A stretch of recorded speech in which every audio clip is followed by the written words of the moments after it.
I even brought us some food, okay? We got birria tacos.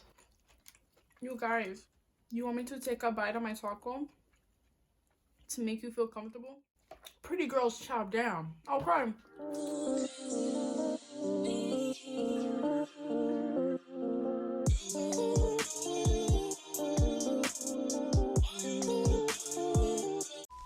Hey guys, it's Alicia Ma. Alicia Ma. Not Alicia if you're lazy. Not Elishama. Not Felicia Mel, because I've had that one before. Just Alicia Ma. You should know by now because we've gone on 3 dates so far. Like, I know you like me. Welcome back to my channel. If you are invested in the store, you already know what's up.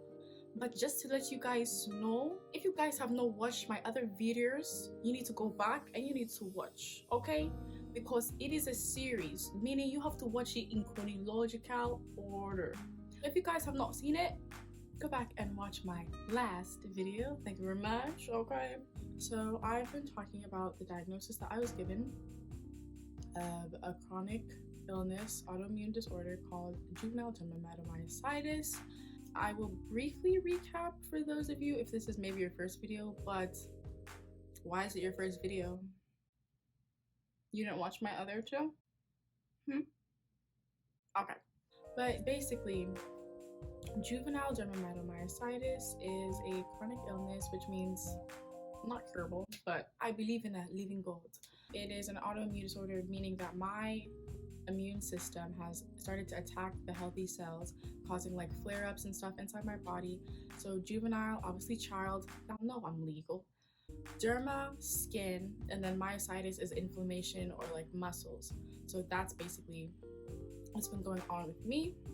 In our last video, we left off where I was just getting tests and we were in October 2017.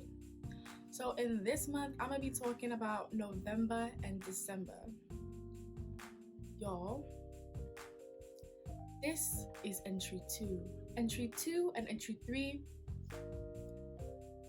they might tug on your heartstrings a little bit, might make you cry. Entry 2 and entry 3, they might make you cry. They might make you tear up, babe. Yeah, you might end up with a pool full of tears after you watch those two, babe. Yeah, I don't know what to tell ya. Go and get your tissue box, okay? Go and get your bucket to drop your tears inside and to be blowing your nose, okay? This is the nitty-gritty that I was talking about. So basically, where we left off, I was doing some tests. Right now in this time, October, my body is super sore. When I bend down, it hurts. Not even hurts per se, but it's like stiff. Like I can't really do it. My body feels really tight. I have like rash and like spots around my eyes. So yeah, that was pretty much like October or whatever. And once again, I have my notes on my computer, so sorry if I'm looking down. November 2017, you know, I'm still kind of just trekking on, doing what I have to do. And I noticed that my sweats were a little loose. And let me tell y'all something about me, okay? I am Ghanaian. I don't know what is in the Ghanaian blood, but Ghanaians be thick with 3 C's. They be double cheeked up every day of the week. They not even double cheeked up. They triple cheeked up. They just cheeked up. My body used to be so voluptuous, okay? It was given very much, you know, it was giving cavalicious, very tantalizing. I'm not even playing with y'all. Like, I have a vivid memory of when I was in the 4th grade and I wore leggings to school and the made fun of me. They literally made fun of me. They were like, Alicia's butt is so big. And I went home like crying and I was like, Mommy, the kids at school are telling me that my butt is too big. I don't want this butt. I don't want this butt. And I literally wanted to get rid of my butt. And my brother and my mom were like, you just wait, kid. It's a good thing, don't worry. So I used to be quite thick. I was pretty much in my BMI. But I noticed that my sweatpants that I used to always wear were like kind of like loose. And I would weigh myself and I saw that I had lost like 5 pounds. It wasn't in too drastic of a span to be concerned about, like the time span of losing it, but it was still quite like, it was a little suspiciously quick. I was just kind of like, okay, whatever. So obviously November, still pain, still skin stuff just going on. Y'all, I wish I could tell you that this is the last fall that will be in this series, but it is not.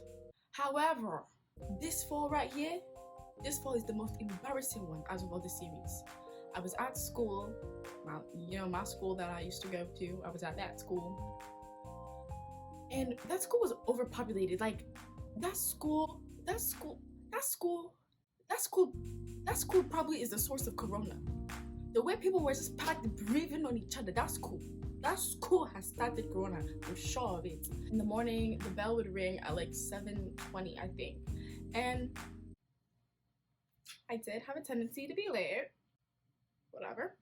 So I would go to school sometimes maybe around like 7:15, 7:17, sometimes it would be 7:19, really pushing it. And so I'd gone to school maybe about 7:17 this one morning. I'm like going up the atrium stairs. There's not really anyone there because most people have obviously gotten to class on time. Y'all, I've fallen again. This is fall number 3. You're only on entry 2 and I've fallen 3 times. But the most embarrassing thing about this fall, y'all, is I was going upstairs. I was going up the stairs and I fell. How can you fall upwards? Well, we'll find out how. Obviously, nobody saw me because everyone was in class at the right time. Good for them, but y'all, I was embarrassed. And I was wearing a skirt that day, so I put my skirt down. I just looked around and I did a walk of shame. Once again, progressing with November, still body pains, still aching, still all of that, whatever. We have Thanksgiving break in November. And my mom had worked at like a, what do you call those places? With the old nursing home? Nursing home? Elderly home? Where all the old people reside. And I wanted to go help her and volunteer or whatever. So I'm going there, I'm helping all the old people, serving them, talking to them. I go into one room and I like do my homework. And this one lady, she goes to my mom and she's like, who's that new employee? And my mom was like, which new employee? She was like, that girl over there, that sick looking girl. Miss Jackson. Miss Jackson? My mom was like, that's my daughter. And you would think, right? You would think that she would be like, oh my God, I'm so sorry. I didn't mean to call your daughter sick. Old people have no limits. They don't care. They are close to the end. They don't care what they say. So this lady went to my mom and she said, well, your daughter looks sick. My mom just walked out because obviously she couldn't react. Also, my mother is a very strong woman of God and she's a very peaceful woman. So she was just like, I'm not having it. I didn't feel like I looked sick and no one else around me thought that I looked like super sick. But when I see the pictures and stuff like that, it's kind of like, oh crap, like your girl was sick. During this time as well, because I had free time, I'm on Thanksgiving break. My parents and I were like, okay, we're gonna try and find a new doctor, a doctor that can like really help us and figure stuff out. So we go and try and find a doctor. We go and we find one. It's in a quite secluded area and we're just kind of sitting in the waiting room. And this lady comes out and she looks at my parents and she's like, do y'all have a lighter? And we're like, no. And she's like, y'all don't have a lighter? Like, question us like, you guys, you should have a lighter on you. We didn't have a lighter. We go back into the office, the doctor's office, and the same lady that has access for a lighter is my doctor. Okay, cool. No judgment. And she's like, okay, so like, tell me what's going on. I tell this lady, well, I've noticed I've lost weight. I noticed that I have a rash. It's like really hard for me to get up and sit down. Like my arms are kind of stiff. I like start like naming those stuff. She was like, stop. There's too many things wrong with you. Like, just tell me one thing and then we'll focus on that. That is what a licensed medical professional told her patient. She said that I'm telling her there's too many things wrong and that I should just pick my favorite symptom. Pick my favorite symptom and then we'll capitalize on that. Guys, medical racism is a thing, okay? And it kills. It hurts people. Like this experience that I had here, never in a million years would I have thought about it, like that this would happen to me. Because obviously if you're a doctor, you need all of the information to make one diagnosis. If you're a lawyer, you need all of the facts to make a case. So like, how on earth can you tell a patient, oh gosh, you're telling me way too many things, just tell me one thing? Are you joking? We should have sued her. I could have been on vacation in Dubai based off of that money. Because honestly, based on her malpractice and her laziness, I continued to get sicker for 2 more months and ended up in the hospital. When if she had actually listened to me and analyzed what she needed to analyze, she could have diagnosed me 2 months prior. So I just want to let y'all know that this is an actual issue and we honestly need to look at our systems and evaluate them and try and figure out how to fix it, because people are literally dying because of the color of skin in so many ways. It doesn't have to be overt. Sometimes it's biases that you have inside of you that you think, oh well, yeah, this black girl, she's just talking way too much or she's just complaining too much, so it's fine, she'll be fine. I wasn't fine. I tell her all these things and she's like, we're gonna like take your blood, Count Dracula, we're gonna draw blood from you and we're gonna do a test on you and figure out like what's wrong. And I was just like, okay. And the thing is, y'all, my mom wanted to start a riot when this lady had said that. But the thing about my mom is that like sometimes we tell her that she doing too much. Like we tell my mom that all the time because sometimes she does. My mom is quite overdramatic. Maybe that's where I get it from. That she was like, you know what, I'm gonna not say anything. And you guys, some people might say like, well, how could you not say anything? And you have to realize that sometimes like you don't want to question someone's authority because it's like, okay, well, you're the doctor, like I guess if you say like these are, you know, like we can ignore them, then we'll just ignore them. I'm telling y'all now, you need to advocate for yourself. Ask questions, question the people that are doing what they're doing. Make sure you know what they're giving you. Ask them what they're giving you. Look at what they're giving you. Look at how much they're charging you.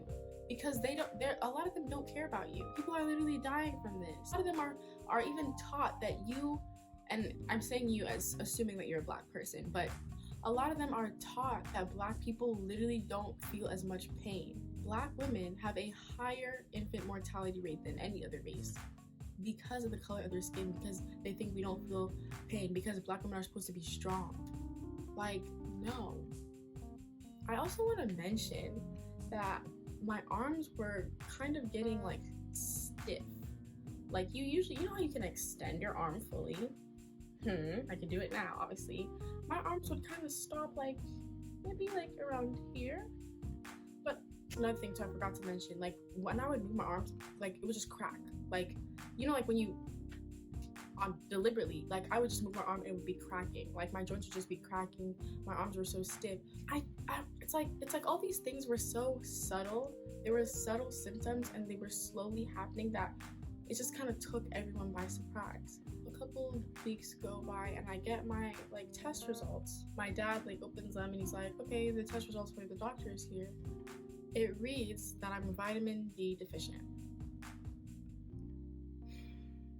And that didn't sit right with my spirit. It didn't sit right with my spirit at all, because I was like, no way is lack of vitamin D making my bones crack. So how can you say that a lack of vitamin D is causing this skin rash, causing body pain, causing fatigue, causing me to not be able to get up, all these things? I was like, there's no way. Like I felt like there was something deeper. we just kind of were like, well, we went to a doctor and this is what the doctor said, so we just kind of like took it like that. December comes, my skin is literally getting worse, y'all. Like, it's actually so bad. And photo warning, I'm about to insert something, but this is pretty much how my skin was looking by December. It had just advanced like so quickly. Like, it was so bad. My skin was looking like that, and I just started getting so, like, I was just so tired, y'all. Like, so tired. Like, I'd always want to be laying down. Like, even when I was in class, like, I'd be in theater and they would have like benches. And guys, I'm not proud to say it, but I was the ghetto fabulous girl that brought a blanket to school. I know, I'm sorry. I literally would bring my blanket to school and I would like sleep during class because it was like, I would just get so tired. I was like constantly late, like just because I would oversleep. It was super bad, y'all. Like, then at this point, like, my everything is just is intensified. I had done a play in theater. Y'all know what I told y'all about the school that I graduated from and how they talk like this. Looking back at it, we were doing this play and they dressed me up like this.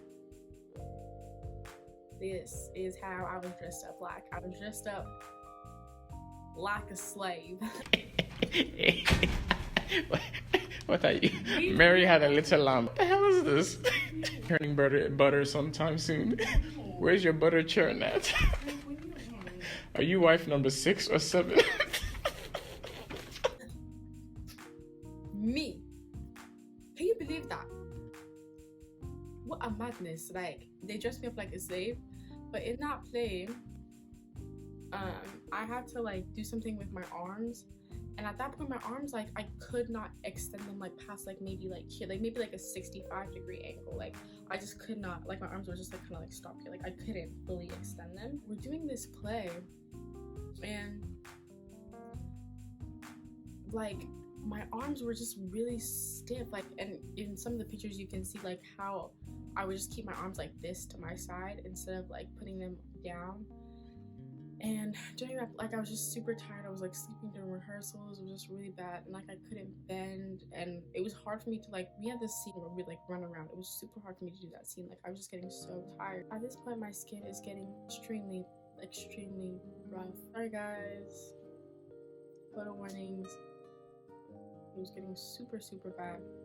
It was getting to the point where it was like tiring for me to eat, like chewing, like, and not in a, this was not in a lazy way. Like, I would chew a couple of bites of something and then I would get tired and I would be choking a lot, like choking on my food a lot. Like, it was hard for me to eat.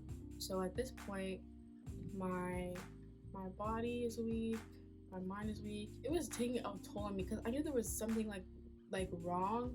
I didn't know like what it was, and so I was just in so much pain, y'all. Like, I was actually feeling the pain, like, and it was taking a toll on me, like emotionally, mentally, just every in all aspects. Like, it was so hard for me to like feel good about myself, but it's okay because I'm better now. Someone told me that my videos are funny, but they don't know if they can laugh. Guys, you can laugh, okay? You have to happy yourself.